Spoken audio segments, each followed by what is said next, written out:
Why, hello to my followers. Robert Pattinson Worldwide. It's been a long time. It's been a minute. I don't think I've done a video in probably years. And a lot of that is because the little tidbit that I'm going to bring you today is actually about Edward Ashton's MICKEY7. My brother was very fortunate to get to meet him last night at his book signing in Henrietta, New York, Henrietta Public Library. And I asked him if he would come on and kind of share with us some tidbits that I thought that you guys might be interested in hearing straight from Edward himself. Yeah, so this is my brother, Justin.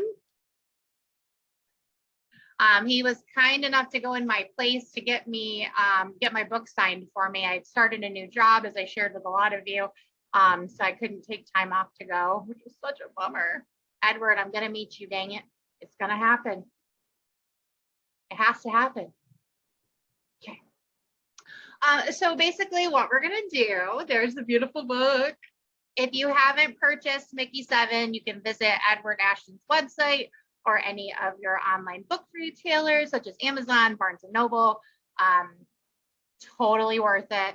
I promise you. You know, Robert Pattinson's reading catalog is bar none. Very wonderful. Okay. So we kind of he and I had a conversation, me and my brother, before we got on here. And we're going to kind of break it down into some little sections. And I'm going to try to help fill in. I mean, he has a great memory, so he probably won't forget what I'm looking for. But ultimately, what Edward did last night was he did a little presentation kind of about himself, his background, how MICKEY7 came to be. And then he did a little Q&A, which didn't really have a lot of substance, so maybe what you and I might be looking for. And then a little cute tidbit in their one-on-one conversation during the book signing. So without further ado, I'm going to let my brother take it over and talk to us first about little tidbits in the presentation. And sorry for all the ums. I talk about Robert Pattinson. My brain, it doesn't work. Sometimes that's what happens when you get caught up in something or someone you really love. The brain wants to go in so many different directions, can't help itself. He's very distracting. Depends, I guess, on the topic. So as you pointed out, Kristen, Edward Ashton was at the Henrietta Public Library, which is in Henrietta, New York, which is a suburb of Rochester, about a good 15, 20-minute drive. Basically, he started with the presentation about who he was. He talked about MICKEY7. He talked about the time teleporting paradox of Star Trek as kind of an influence. He talked about the fact that the book is going to be published in 21 different languages by the end of this year. And he talked about the fact that he had the UK edition of MICKEY7 completely booked. He had the contract, and the manuscript ultimately, sometimes when you have movies looking for manuscripts, publishing companies would send manuscripts of possible books that could be turned into movies, and MICKEY7 was one of them. And it ended up in the hands of Warner Brothers. And it also ended up in the hands of Brad Pitt's company, Plan B. At the presentation last night, Thursday the 4th, for time purposes, Ed talked about the fact that Brad Pitt had the manuscript and signed off on being a producer for the film. And Ed actually joked during the presentation, if Brad Pitt had a bad case of indigestion the day he read the manuscript, he probably would not have made the movie. He probably wouldn't have signed on. So I guess Brad Pitt must have been in a good frame of mind to read the manuscript and like it so much that he signed on. And then, of course, Bong Joon-Ho, who, of course, won the Oscar for directing Parasite. He became attached to direct. And then, of course, Robert Pattinson steps in to play the role of Mickey. So a lot of dominoes started falling into place once Brad Pitt and Warner Brothers got involved. I know that another thing that Ed talked about in the presentation regarding the movie is that he's an executive producer on the film. Usually authors don't get that kind of luxury with their work, but Ed certainly does here, and it's great to see that he has that credit. And he talked about a recent conversation he had with Bong Joon-Ho prior to the start of filming, which actually started on Tuesday the 2nd at Warner Brothers Studios in England. It's studios in Leavesden, which is located in the town of Watford, in England. You are correct. And he talked with Bong Joon-ho, and Bong basically said the book and the movie are basically two different things. You have a 350-page novel, and I have a 120-page screenplay. Obviously, not everything from the book's going to be in the movie. That's the way it pretty much goes. But Bong offered Ed an opportunity to choose a chapter from the book to be replicated in the film. And Ed chose chapter 19. So if you get MICKEY7, the book, and you read chapter 19, you might start to think about how it could look visually in your own head. And then Ed asked him, is it possible for another chapter? And Bong says, no, you only get one. And it's chapter 19. But Ed is credited as an executive producer, which he said kind of feels like a fancy title, like if you're King of England and you really don't do anything. But he was just happy to even be included in the process. I mean, he wrote this amazing story that caught the eye of so many important players in Hollywood, from obviously Robert Pattinson to Brad Pitt. I mean, hello, like, good for you, Ed. Good for you. Do you want to talk about the how he thought he was scammed? That's probably with regards to when the first news came out about MICKEY7 being presented by Warner Brothers and Brad Pitt's company. Deadline was the publication that first came out with this news. This was back in January. And Ed's agent sent him the link via text, and Ed actually thought he was being phished. He thought it was a scam. He thought if he clicked on the link, something was going to happen. He was going to be asked his information, passwords and all that stuff. But since it was his agent, he clicked on it anyway. And sure enough, the Deadline article came up legit. So he saw this news like everyone else did with regards to what was going to happen with his book being made into a movie. But he also went on to say that it's really not going to sink in as far as it being a movie until he's at the premiere, probably in Los Angeles, maybe in Mann's Chinese Theater, his words. When the lights go down and he sees the film on screen, then he will know that this is real for him. Yeah, and what's interesting about that is I remember like when I retweeted the article from Deadline and tagged him in it, and he actually responded back to be like, is this real life? I'm paraphrasing. He was obviously pleasantly surprised, when the news first hit about Bong and Rob. Like, I know he referenced Parasite, I think, a little bit. Yeah. In another interview that I just watched last night at another like book signing or whatever. So it obviously took him by enormous surprise that it was really happening. Mm-hmm. And he's been very responsive to Rob fans. Like, I feel very fortunate that I've been able to kind of like watch his journey and, help get the information out for fans to learn more about him and the book. Because I think it's going to be a really special film. Anything that Rob does in our eyes is a special film, but it's going to be a special film. I think any work that he does based on a book is very special because it just means somewhere, he's connected with the material. So I think we can kind of shift into like during the Q&A portion, there wasn't a lot of like film driven questions or about any connection with Robert Pattinson per se, but he did give his opinion on the Warner Brothers Discovery merger. And I wondered if you could share a little bit about that.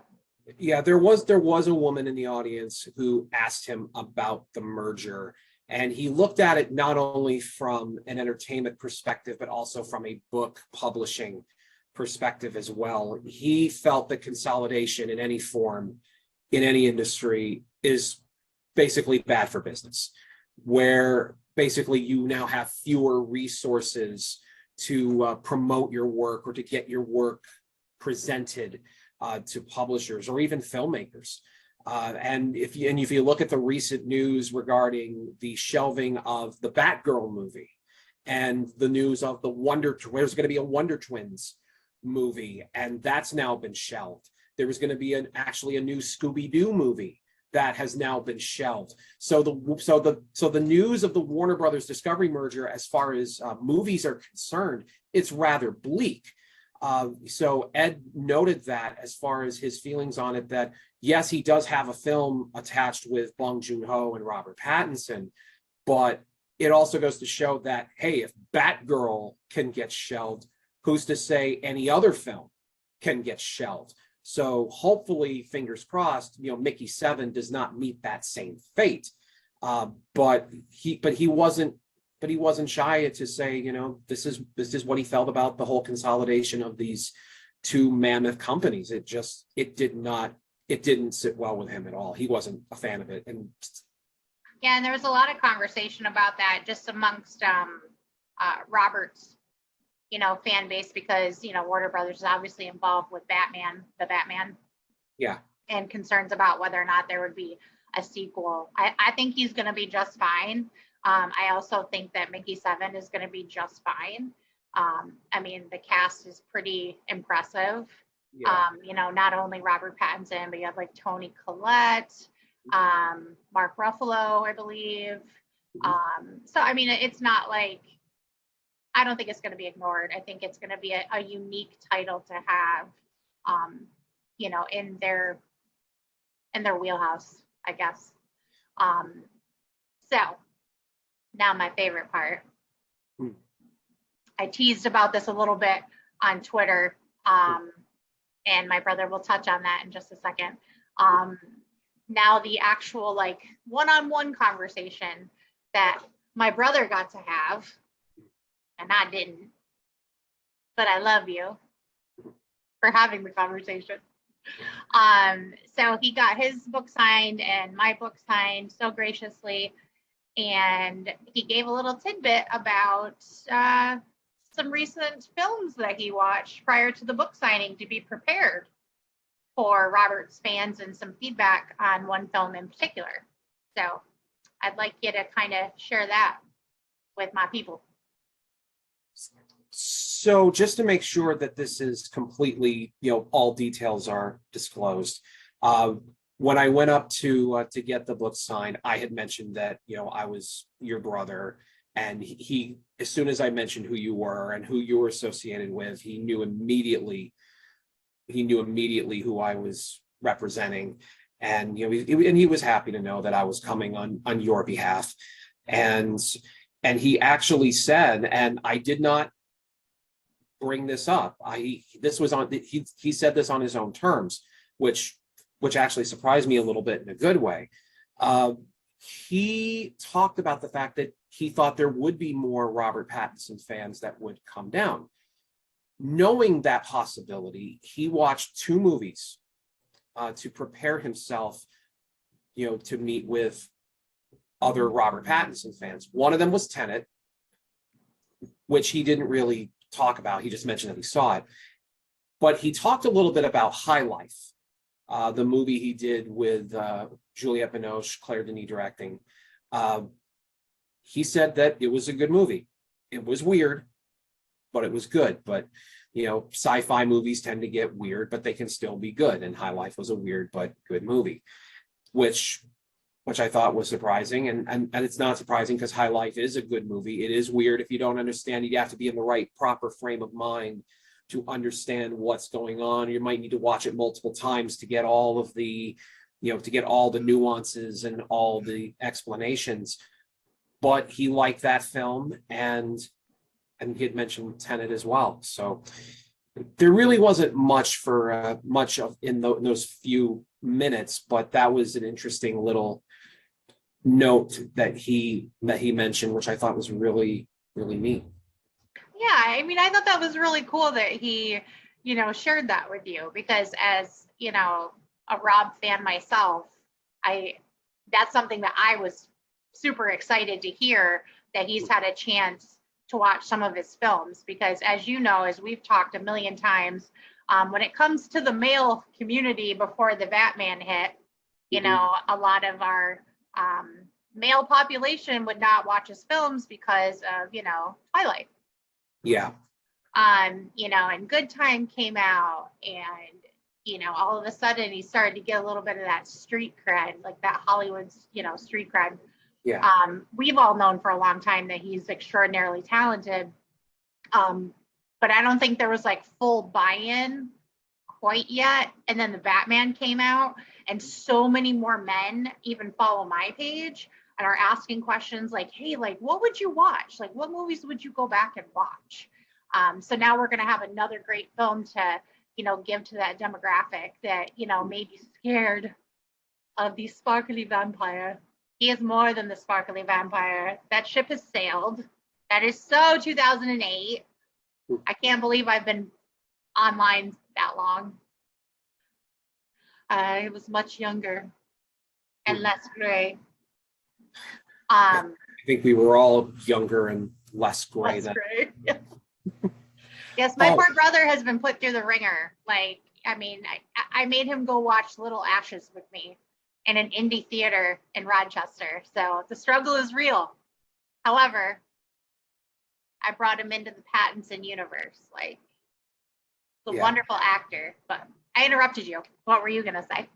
No, I was going to say, besides Little Ashes, I watched Remember Me with you. And that's true. And of course, you and I and Laura, our dear, wonderful friend Laura. Love you, Laura. We, of course, were in New York to see The Lost City of Z at the New York Film Festival on their closing night. By the way, really interesting note, a gentleman that we passed by that night, who was the director of photography on Lost City of Z, Darius Kanji is his name, Oscar nominated director of photography.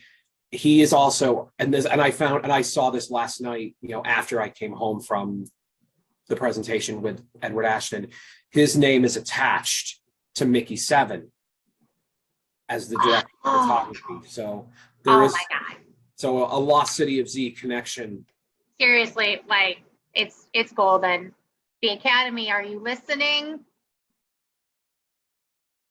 The Good Time, Lighthouse, MICKEY7, people. It's where it's going to be. Truly believe that. It's going to be amazing.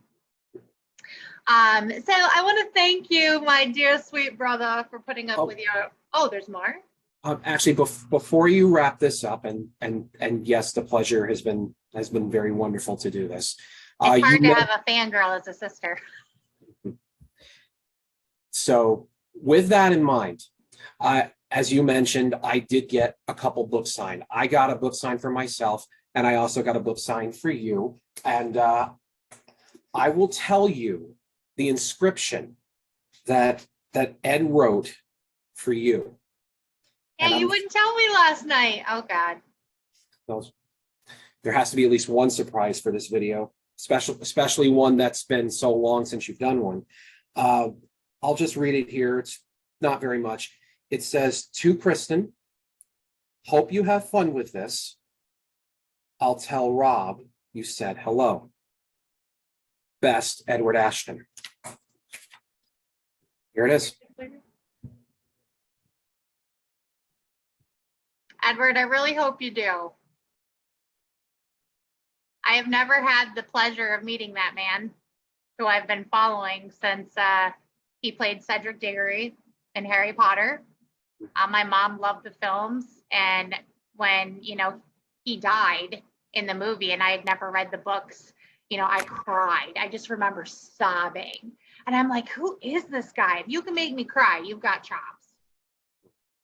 So I've been following him for a very long time. The only time I've ever been in the same physical space was the Lost City of Z, when I was so graciously invited by my friend Joe. Shout out to Joe. Edward, that is so sweet. Thank you so much. I will cherish that. I cannot wait to get my hands on that book. Well, thanks for saving. I didn't know you were gonna do that.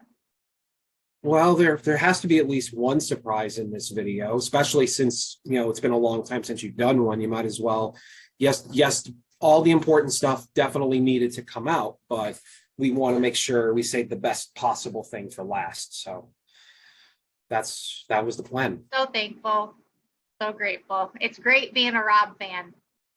And a lot of his other fans will say the same. You make great friendships, get to meet some really amazing people.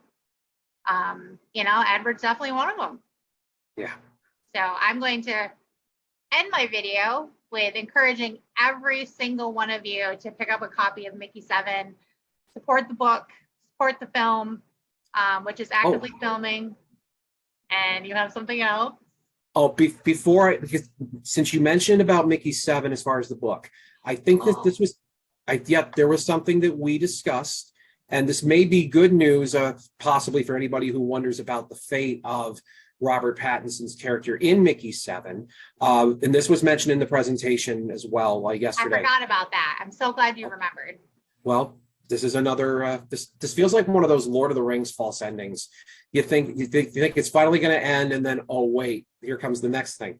There is a sequel that is coming from Edward Ashton. It'll be released next March of 2023. The sequel is called Antimatter Blues, a Mickey 7 novel. I know that just like Mickey 7 is available now on the online book retailers, pre-orders are already being mentioned for Antimatter Blues as well. So I think for people who really like Mickey 7, I'm sure they'll want to get themselves ready for the next book in the Mickey 7 series, in this case, with Antimatter Blues. So that'll be next March. So that'll be coming out in the first quarter of the new year. Yeah. And perhaps that will give us another film, which would be lovely. We shall see. I can hope. So thank you for remembering that. Okay, so no more false endings. Yeah. I would like to thank my beautiful, handsome brother, Justin Rielly, for being with me today and sharing his feedback on his attending Edward Ashton's book signing and giving us all a little something to chew on while they're currently filming. And yeah, it's so nice to see everybody. Mwah. If I haven't seen you or talked to you in a long time, just know that I adore each and every one of my followers from 2008 to 2022. We're still here. We've gone through a lot of life changes, and this era will be no different. We have the Batman era to get through, and essentially another space voyage to take with Rob. So if you watch this all the way to the end, you're the best. And thanks for coming, and make sure you come visit me and visit Edward Ashton's website and pick up Mickey 7. Pre-order Antimatter Blues. Let's see it. Mickey 7. Get it. Get it before you can. Because we're going to sell this book out. Okay? Okay. Love y'all. Love you, bro. Love you too, Kristen. Thank you for having me. Thank you.